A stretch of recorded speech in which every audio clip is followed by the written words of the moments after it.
Hello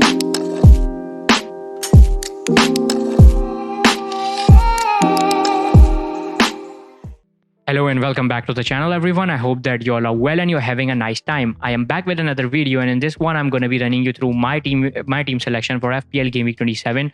We're obviously going to talk about how awful the Game Week 26 was. I'm going to be ranting about it. So yeah, this is what is going to happen in this video. Meanwhile, if you have not subscribed to the channel already, please do that and help me reach 800 subs sooner. That is the goal, that is the plan, and you guys can help me reach that. So yeah, without further ado, let's jump into the awful scene of FPL Game Week 26. I'm just going to bring in the graphics, and as you can see, Kepa Arrizabalaga was the first one to return, and alongside Estupinan, both of the players got me 6 pointers. So yeah, those were some returns on this awful day. Trippier and Zinchenko, I had expectations from them, but yeah, 1 pointer from them at the end of the day. Rashford 2, Madison 1, Saka with the armband only 4, Odegaard 2. Fulham still yet to play at the time of recording. I'm not expecting much from Tony against them.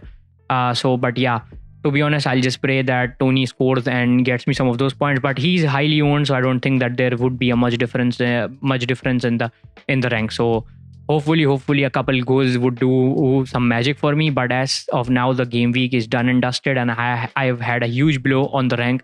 I'm currently on 90k. Before I was on 46k, and yeah, it is a huge blow. Kane blanking and Haaland got a return, and this was the time when he was not my captain.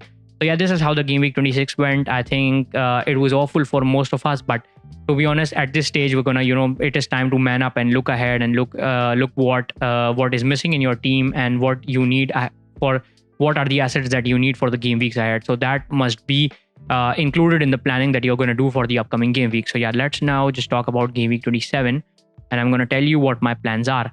Obviously, starting from the goalkeeper, as you can see, it is Raya who is going to start in goal. Now, Raya has a double game week, and that is the sole reason why I brought him in in the wild card. And yeah, versus Everton and Southampton, it is a good game, a potential game, and there is a probability of a clean sheet. Hopefully, if in some game he might not be able to return me a clean sheet, I'm expecting a 3 or 4 pointer like he usually gives back when obviously he's not owned with the amount of saves he makes. So Raya starts in goal and Kepa is on the bench. I'm going to show you my defenders. And yeah, 3 at the back setup with Trippier against Wolves at home. This is a game for a potential clean sheet for Newcastle, and this could be the game where Newcastle could get back into the form. I mean, they have lost the rhythm in the previous 2 game weeks, and obviously after that cup final they lost. It was a type of game that brings down your confidence. But hopefully versus Wolves they can give us something back, give their fans something back, and hopefully there would be some Trippier returns in that game. Now we move on to Estupinan, and Estupinan has a double, and this is the reason why I picked him up on the wildcard. 2 potential doubles, and he kept a clean sheet in the previous one, and I'm hoping a double clean sheet too with Crystal Palace, not a highly attacking side, and Leeds similarly struggling to get that scoring rhythm back, as obviously they have a new manager. Ben Mee has a double, and similar is the case of him alongside Raya for the clean sheets and for a header if he can score 1. So yeah, the idea on the wildcard was to attack the double game weeks. So yeah, the idea is being implemented here, and the double game weeks are being attacked. Now we move on to the midfielders, and as you can see, this is the 4-4 setup in the midfield. I've got Saka versus Fulham at away. Saka, obviously he disappointed in the previous game week, but I think he's a hold. I would suggest you guys hold on to him. Do not sell him for Salah as of yet, because I think it would be a rush decision. Obviously Salah has a better game week and has a good game week, but in the long term you might get another player that would blank in the game week 28, and that would make your team suffer if you do not have the blanks correctly planned out.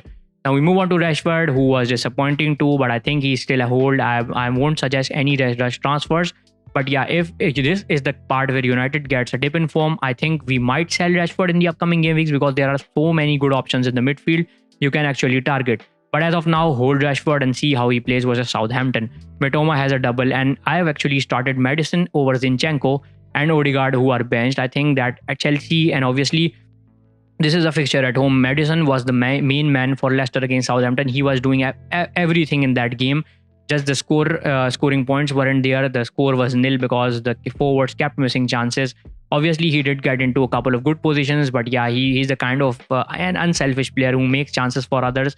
So yeah, he made some really good passes, some really good big chances, but the likes of Iheanacho and all the other forwards weren't able to capitalize on that. But I think Maddison could be a good one. There would be a massive haul from Maddison. That is actually what the XP and XG suggests, but I'm not the kind of guy who goes for XP and XG. But by looking at the style of play he played, he is their main man. Obviously, if there are goals, I think he would definitely be involved, and we can expect a haul in the upcoming game weeks because he has some good fixtures. Now we move on to the forwards, and as you can see, it is 3 forwards up front. Tony holds the armband because he has a potential double. We are yet to see Tony against Fulham, so yeah, we'll see how good of a form he is in.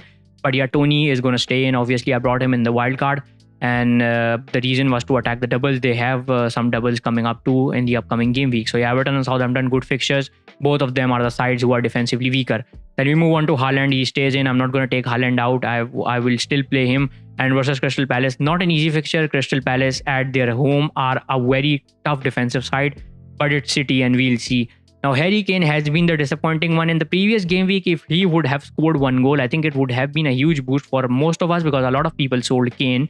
And yeah, they moved on for Watkins, and Kane was still a differential, but he was disappointing. They lost the game versus Wolves, but Nottingham Forest at home is a good game for a player like Harry Kane. Obviously, after what happened in the wild card, I gave things a lot of thought, and if any player that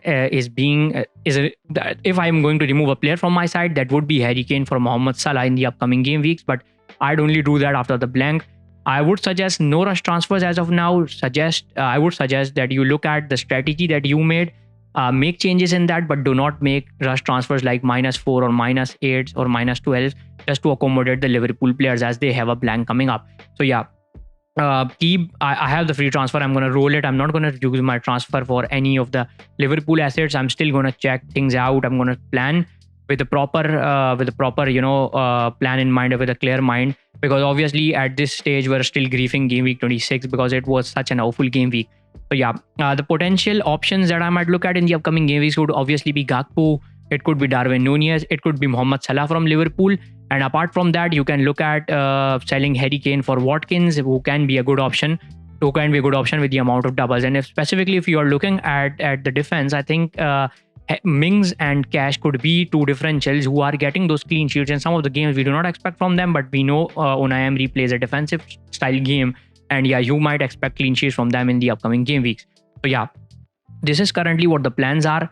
And as you can see, I've got 0.5 in the bank, and the full rank is visible on the left. So hopefully this is the game week 27, where we bounce back, and yeah, we gather ourselves and pick the rhythm up and get those good points in this game week. So yeah, this is currently it from my side. I'm gonna roll, no free transfer for me.